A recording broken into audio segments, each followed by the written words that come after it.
Bismillahirrahmanirrahim. Assalamualaikum warahmatullahi wabarakatuh.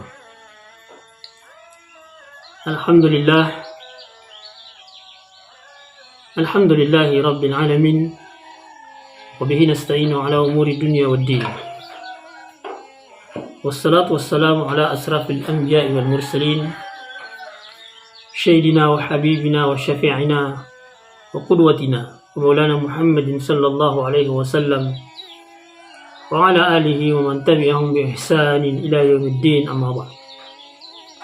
Alhamdulillah, bersyukur kita kepada Allah Subhanahu wa taala atas segala nikmat dan karunia yang tak henti-hentinya dilimpahkan kepada kita semua. Bersalawat kita atas Rasulullah Muhammad sallallahu alaihi wasallam. Allahumma salli ala Muhammad wa ala ali Muhammad. Atas perjuangan beliau telah menyampaikan risalah yang mulia, telah menyampaikan agama ini secara sempurna,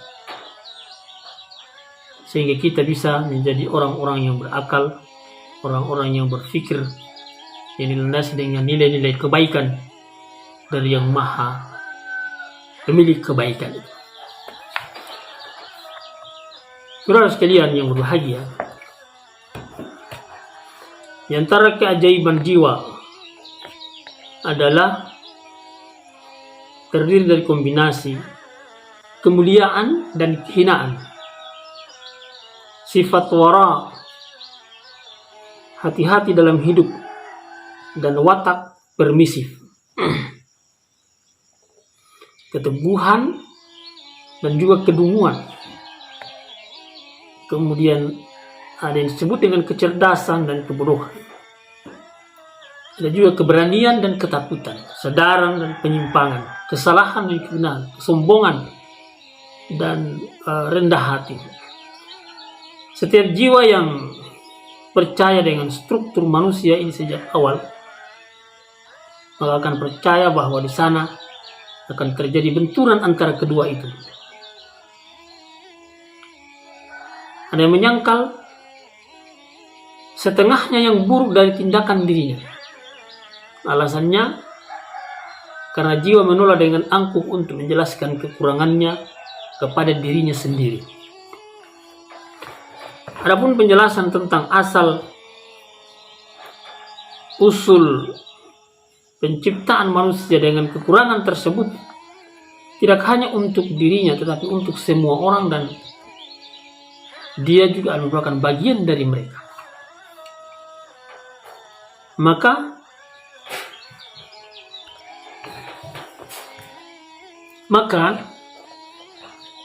dari manakah asal manusia itu?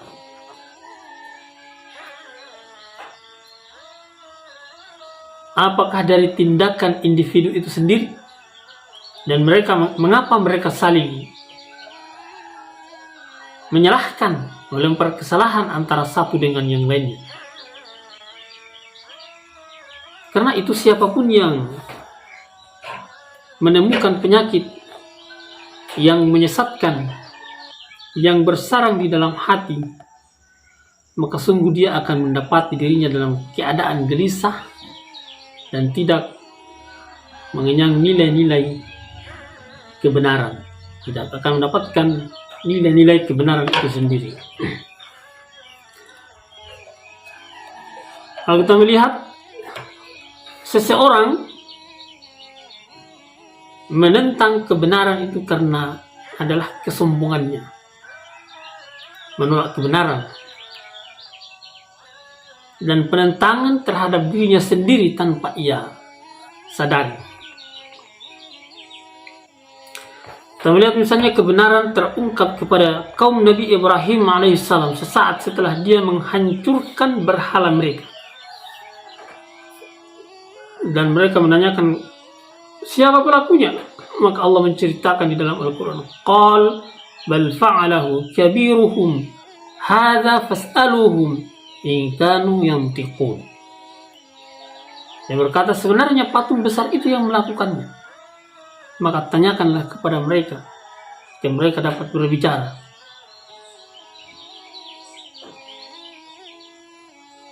Kebenaran hampir mereka dapati dengan tiba-tiba.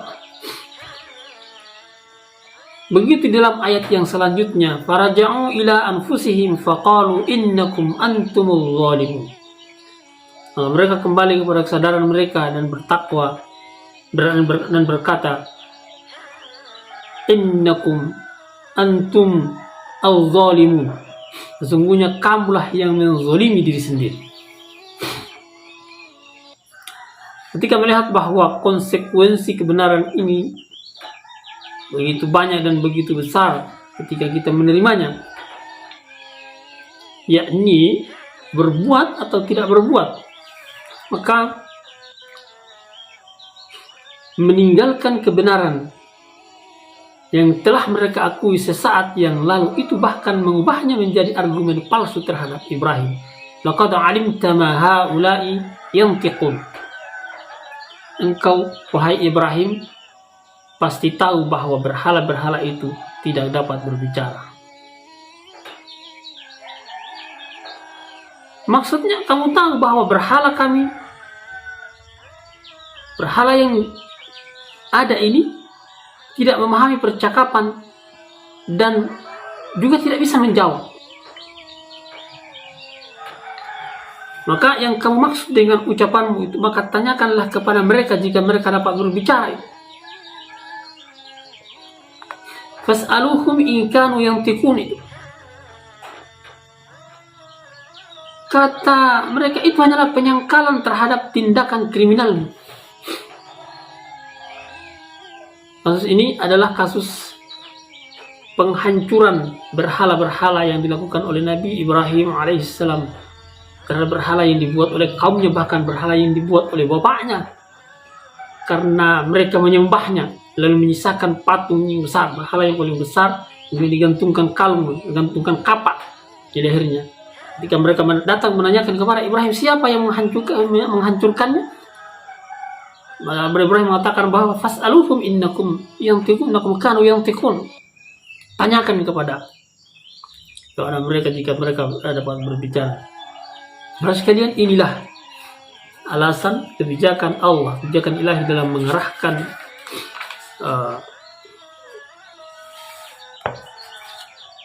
nilai-nilai kebenaran yang ada pada jiwa, nilai-nilai kebenaran yang ada pada hati, nilai kebenaran yang ada pada pikiran,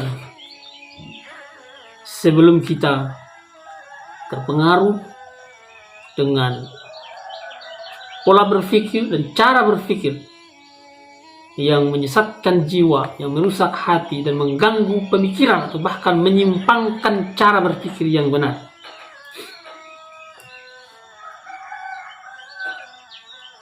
Maka sebagai manusia yang diberi potensi kebenaran oleh Allah Subhanahu wa taala, ini yang harus kita manfaatkan dengan sebaik-baiknya.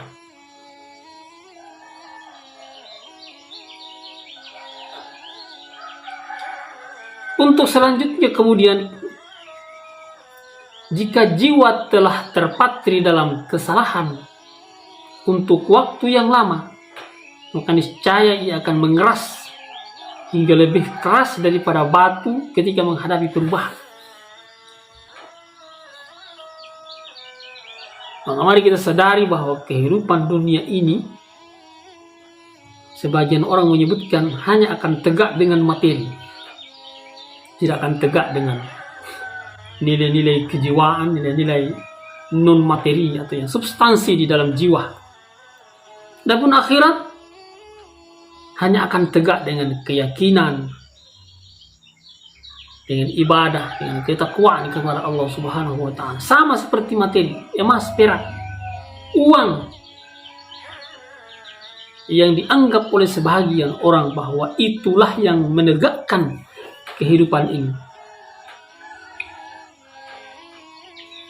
Kalau kita mencermati kehidupan ini, mungkin seseorang memberi dan mengumpulkan materi lalu menyimpannya sampai dia menganggap dirinya sebagai tuan bagi orang-orang, sampai dia menganggap dirinya memiliki segala sesuatu daripada yang lainnya. Tetapi ketahuilah bahwa apa yang dia kumpulkan itu tidak ikut lenyap bersama dirinya ketika dilenyapkan, ketika diangkat, ketika dipanggil oleh Allah Tabaraka wa Ta'ala. Dia akan tinggalkan apa-apa yang dia kumpulkan itu. Lalu dia menghadap kepada Allah Subhanahu wa Ta'ala seorang diri, bahkan tidak ada yang menemaninya. Hartanya, uangnya yang dia kumpulkan, bahkan itu tidak akan bisa menemaninya.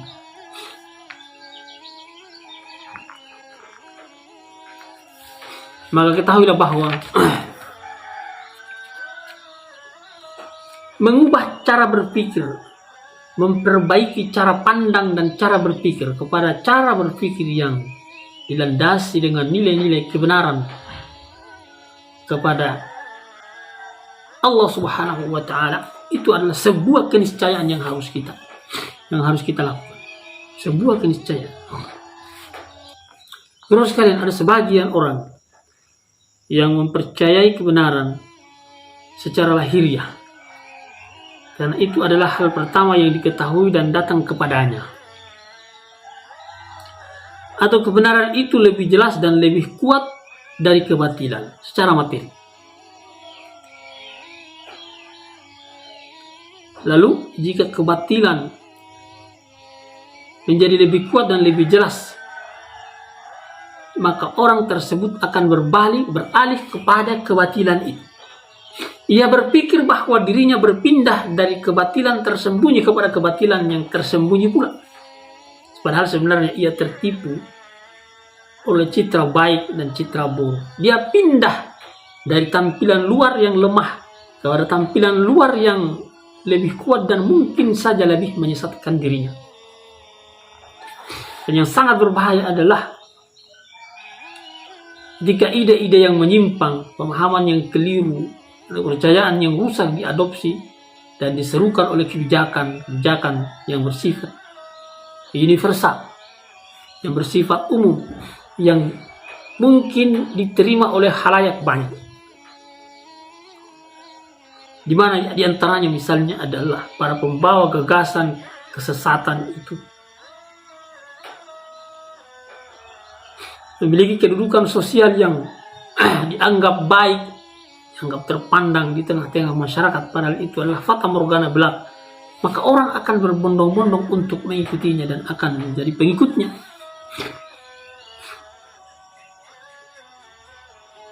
Maka ini harus diwaspadai, jangan sampai menimpa diri kita. Dia akan menyimpangkan kita, menyesatkan kita dari jalan-jalan kebaikan itu sendiri.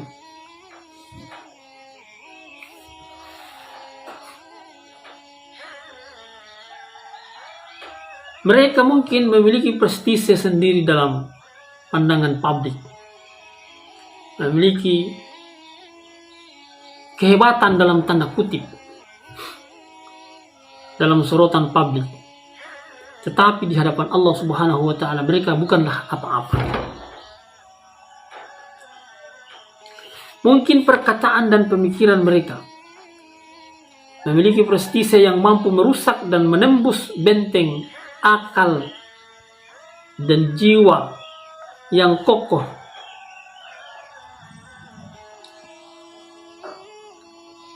Tetapi ketahuilah bahwa itu akan merusak cara pandang dan cara berpikir, merusak hati dan jiwa, sehingga akan tersesat jauh dari jalan-jalan kebenaran itu. Maka ketika kita mendapatkan masukan, mendapatkan respon dari luar, maka jangan lihat siapa yang membawanya, tetapi lihatlah bahwa apakah dia bersesuaian dengan nilai-nilai kebenaran yang datang dari yang maha memiliki kebenaran, ataukah menyimpang darinya. Maka tentu nilai-nilai kebenaran itulah yang harus diterima dengan sebaik-baiknya.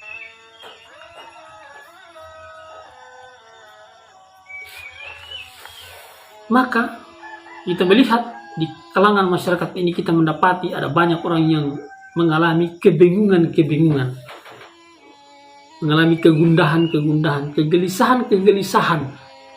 Karena begitu banyaknya, begitu luasnya, begitu banyaknya pengaruh-pengaruh yang datang secara internal itu. Maka kita mesti menghindarkan diri dari kebingungan artifisial dan klaim bahwa diri kita adalah yang paling mengerti terhadap sesuatu, terhadap pembicaraan. Karena argumen seperti itu, pengakuan seperti itu akan menjadikan kita semakin jauh, semakin menyimpang dari apa yang sebenarnya terjadi atau yang seharusnya terjadi.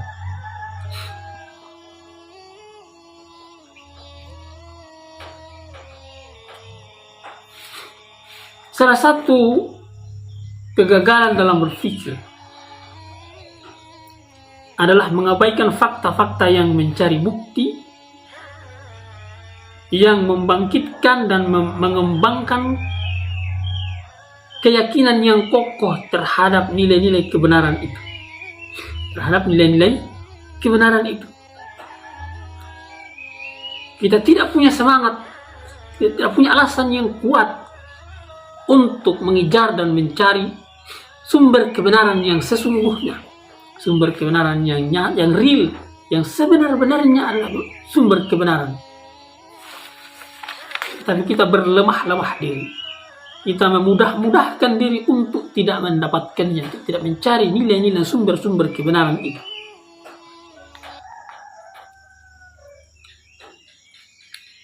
Maka tentu yang harus kita lakukan adalah bagaimana agar supaya kita secara individu maupun secara kolektif kelompok, kita harus berusaha untuk mencari nilai-nilai dan sumber-sumber kebenaran itu. Jangan seperti orang-orang yang kafir. Mereka berkata, janganlah kamu mendengarkan bacaan Al-Quran ini dan buatlah kegaduhan terhadapnya. Wa qala alladhina kafaru la tasma'u li hadzal Qur'an walghaw fi la'allakum taghlibun. Mereka, janganlah kamu mendengarkan Al-Quran, yakni bacaan Al-Quran ini, dan buatlah kegaduhan terhadapnya agar kamu dapat mengalahkan mereka. A'udzubillah. Mereka bekerja berupaya untuk mengalihkan, menjauhkan orang-orang beriman dari Al-Qur'annya. Bahkan mereka bekerja sama, bersekongkol untuk melawan kebenaran dan membingungkan umat.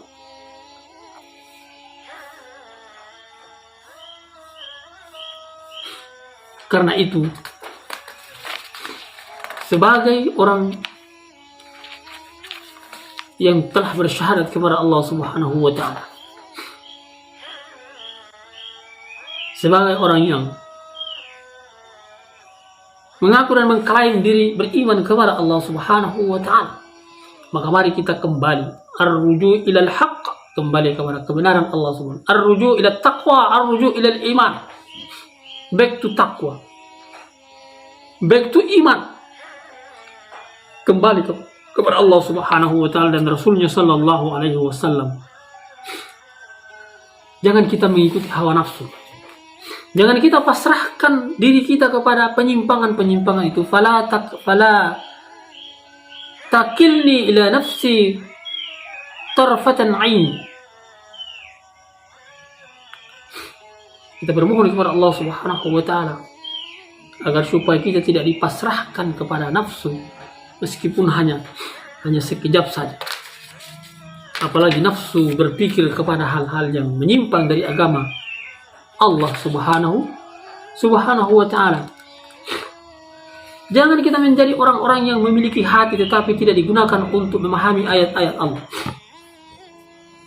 Jangan kita menjadi orang-orang yang memiliki mata tetapi tidak dipergunakan untuk melihat tanda-tanda kuasa Allah, tidak dipergunakan untuk membaca ayat-ayat Allah Subhanahu wa Ta'ala.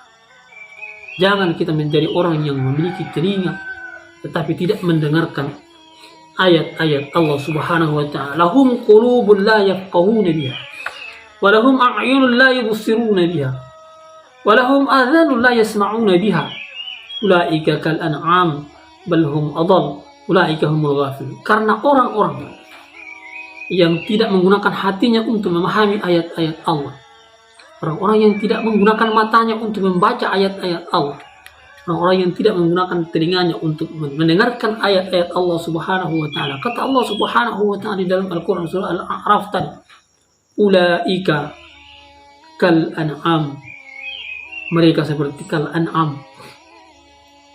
Apa itu kal an'am? Kal an'am adalah seperti binatang. Na'udzubillah, seperti binatang. Balhum adall, bahkan lebih rendah dari, lebih sesat dari. Karena itu mereka adalah orang-orang yang lengah. Ulaika humul ghafilun. Mereka adalah orang-orang yang lengah. Maka mari kita jadikan hati kita, pemikiran kita, cara pandang kita berada di dalam bingkai-bingkai nilai-nilai kebenaran Allah Subhanahu wa ta'ala. Begitu cara berpikir orang-orang yang telah bersyahadat kepada Allah Subhanahu wa ta'ala. Insyaallah kita lanjutkan pada sesi berikutnya tentang kajian yang insyaallah mudah-mudahan bermanfaat. Subhanakallahumma rabbana bihamdik, nashhadu an la ilaha illa anta wa nastaghfiruka wa natubu ilaik. Wa akhiru da'wana alhamdulillah. Wabillahi taufiq wal hidayah. Wassalamualaikum warahmatullahi wabarakatuh.